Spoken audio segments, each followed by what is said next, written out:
ఇటీవల జరిగిన రాజమహేంద్రవరంలో కల్తీపాలు సంఘటనపై ప్రశ్నిస్తే కూటమి ప్రభుత్వం ప్రశ్నించే వారి మీద విమర్శలు చేయడం తగదని బీసీ మహిళా విభాగం రాష్ట్ర అధ్యక్షురాలు అను యాదవ్ తీవ్రంగా ఖండించారు. ఈ సందర్భంగా మీడియా సమావేశంలో ఆమె మాట్లాడుతూ కల్తీపాల బాధితులకు న్యాయం చేయాలని ప్రభుత్వంపై ఒత్తిడి తెచ్చిన మాజీ ఎంపీ వైసీపీ జాతీయ అధికార ప్రతినిధి మార్గాని భరత్రామును విమర్శించే స్థాయి Janasena party Rajahmundry city in charge Anusri సత్యనారాయణకి లేదని బీసీ సంక్షేమ సంఘం మహిళా విభాగం రాష్ట్ర అధ్యక్షురాలు వైసీపీ నాయకురాలు అను యాదవ్ మండిపడ్డారు. కల్తీపాల బాధితులకు న్యాయం చేయాలని భరత్ అడగడం తప్ప అని ఆమె ప్రశ్నించారు. నమస్తే అండి, అందరికీ నమస్కారం. నా యొక్క ప్రెస్ సోదరులందరికీ, మరి రాజమండ్రి పెద్దలకి, మరి వైఎస్ఆర్ కాంగ్రెస్ పార్టీ నాయకులకు నా చిన్న విన్నపం అండి. ఈరోజు జరుగుతున్న రాజమండ్రిలో పరిణయం ఏ రకంగా ఉందో మీ అందరికీ ప్రెస్ వారు అందరికీ తెలుసు. మీరు అందరూ కూడా మరి రాజమండ్రి పెద్దలు కళ్ళు మూసుకుపోయి వ్యవహరిస్తున్నారేమో అని నాకు చిన్న డౌట్గా ఉంది.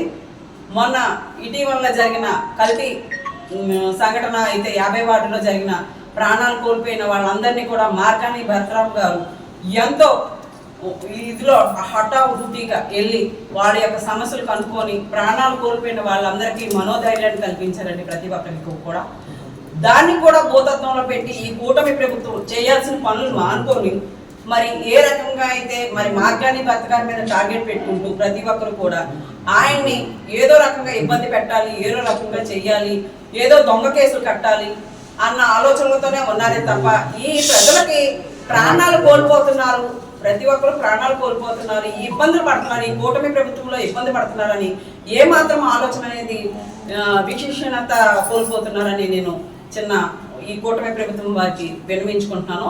అలాగే మరి మొన్న రీసెంట్గా అనుశ్రీ సత్యనారాయణ గారు మార్గాని భర్త గారి మీద విపరీతమైన కామెంట్లు, విపరీతమైన మాటలు, ఇష్టం వచ్చినట్టు మాట్లాడటం జరుగుతుందండి. అనుశ్రీ సత్యనారాయణ గారు నేను ఒకటే అడుగుతున్నాను మిమ్మల్ని, మీరు జనసేన పార్టీలో ఉన్నప్పుడు మిమ్మల్ని సస్పెండ్ చేసి మళ్ళీ తీసుకున్నారు, ఎందుకు తీసుకున్నారు? అప్పుడు మిమ్మల్ని ఎందుకు సస్పెండ్ చేశారు? అదొకటి మీరు ఆలోచించుకోవాలి. నెక్స్ట్ మా మార్గాని భర్త గారు ఏకగ్రీవంగానే ఒక ఎంపీ స్థానాన్ని గెలుచుకొని వచ్చారు. అలాగే రాజమండ్రిలో కూడా అనేక అభివృద్ధి పనులు కూడా చేశారు.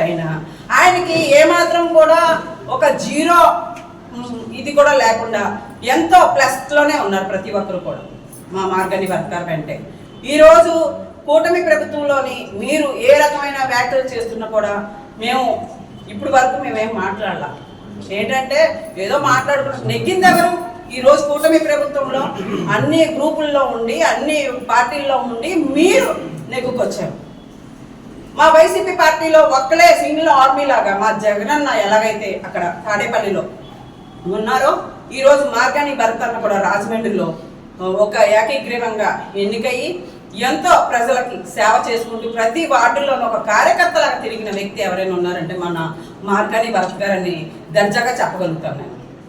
ఈరోజు ఏ ఇబ్బందులు ఉన్నా మరి పసిపిల్ల ఒక ప్రాణం పోతూ ఉంటే కొన్ని వేల కోట్లు మరి జగనన్న 16,000 కోట్లు జగనన్న ఓకే చేయించింది. మరి మీ అందరికీ తెలిసిందే కదా.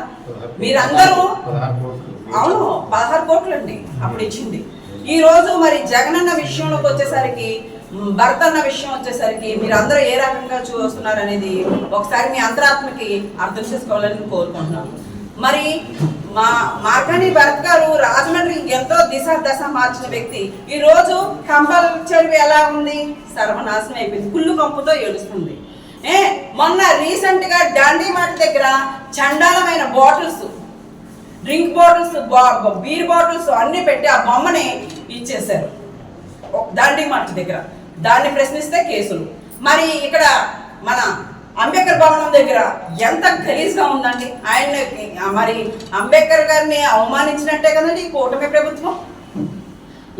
మా ఎస్సీ, బీసీ, మైనారిటీ మరి అన్ని రకాల కులస్తులు ఓట్లు వేయించుకున్నప్పుడు మీరు వాళ్ళ గౌరవాన్ని కూడా భంగం కలిగించే దిశగా మీరు ప్రయత్నిస్తున్నారని నేను ఖండిస్తున్నాను.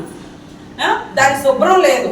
ఏంటి, కేవలం మార్గాని భరత్ గారు అన్ని రకాలుగా అభివృద్ధి చేశారు, అది భూస్థాపితం చెయ్యాలి. ఆ భూస్థాపితం చేయాలన్న ఉద్దేశంతో మీరు అందరూ దాన్ని మరుగున పెట్టేస్తున్నారే తప్ప రాజమండ్రిలోని ధనాన్ని దోచుకుంటున్నారు, ఇసుక మాఫియా చేస్తున్నారు, మందు మాఫియా చేస్తున్నారు, స్థలాలు కబ్జాలు చేస్తున్నారు. దీన్ని ఎవరో ఖండించట్లేదు. అంత గ్రూప్ అంతా మీ గ్రూప్లో ప్యాకెట్లు ఆడుతున్నారు. ఏదైనా అడిగితే ఎస్టీ ఎస్సీ దొంగ కేసులు. ఇది ఎంతవరకు కరెక్ట్ అని మిమ్మల్ని నేను అడుగుతున్నా సూటిగా. ఏమైనా మనం తెలియక ఎవరికైనా ఏదైనా తెలిసిన వ్యక్తులను ఏదో రకంగా ఇబ్బంది పెట్టాలి. వీళ్ళు వైసీపీ పార్టీ వాళ్ళు ఎన్ని కేసులు పెడతారు, ఏ విధంగా పెడతారు, ఎంత క్రియేషన్ చేసి పెట్టుకుంటారో పెట్టుకోండి. నేను ఒకటే చెప్తున్నా, జగనన్నది విడిచేదే లేదు. మార్గాన్ని భర్త అన్న ప్రజల్లోని ప్రతి గుండెల్లోనే ఉన్నాడని ఈరోజు ముక్తపాఠంగా నేను చెప్పగలుగుతున్నాను. రాజమండ్రి ఏ విధమైనా సరే ఈ కుల్లి రాజకీయాలని కుంచపరచాలని మార్గని భర్త గారు ఎంతగానో ప్రజా దిశకై ఆయన ప్రయాణం చేస్తున్నారని విజ్ఞప్తి చేస్తున్నాను. మన పురంధేశ్వరి గారు వచ్చారు, మేడం గారు, అమ్మ నువ్వు ఎంపీ స్థానాన్ని గెలుచుకున్నావు, బాగానే ఉంది, మేము గెలిపించుకున్నాము, వస్తావు, గెస్ట్గా వెళుతున్నావు, కానీ ఇక్కడ రాజమండ్రి సమస్యలు కూడా మీరు కనుక్కోవాలని విజ్ఞప్తి చేస్తున్నాము. అలాగే ఈ 3 పార్టీల వాళ్ళకి నేను ఒకటే అడుగుతున్నా, మీరు ప్రజలకి ఏం చేస్తున్నారు? చంద్రబాబు నాయుడు గారు వచ్చేసరికి సూపర్ 6 పథకాలు అన్నారు, మరి మహిళలకు 1500 అన్నారు. ఏ రకమైన మీరు 1500 ఇవ్వగలిగారు అనేది నేను అడుగుతున్నాను.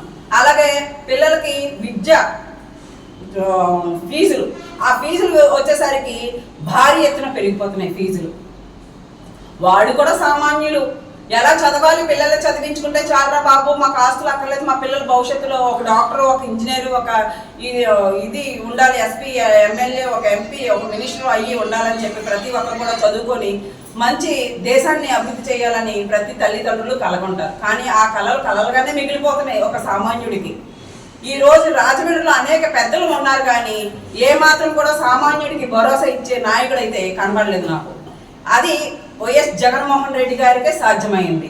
ఒక పథకం అందించాలన్నా, ఒక ఆరోగ్యం ఇంటింటికి వైద్యం అందించాలన్నా, మరి ఈ రోజు ఏ ఇబ్బందులున్నా ఒక మార్గాని భరత్ గారికి, జగన్మోహన్ రెడ్డి గారికి సాధ్యం అవుతుంది.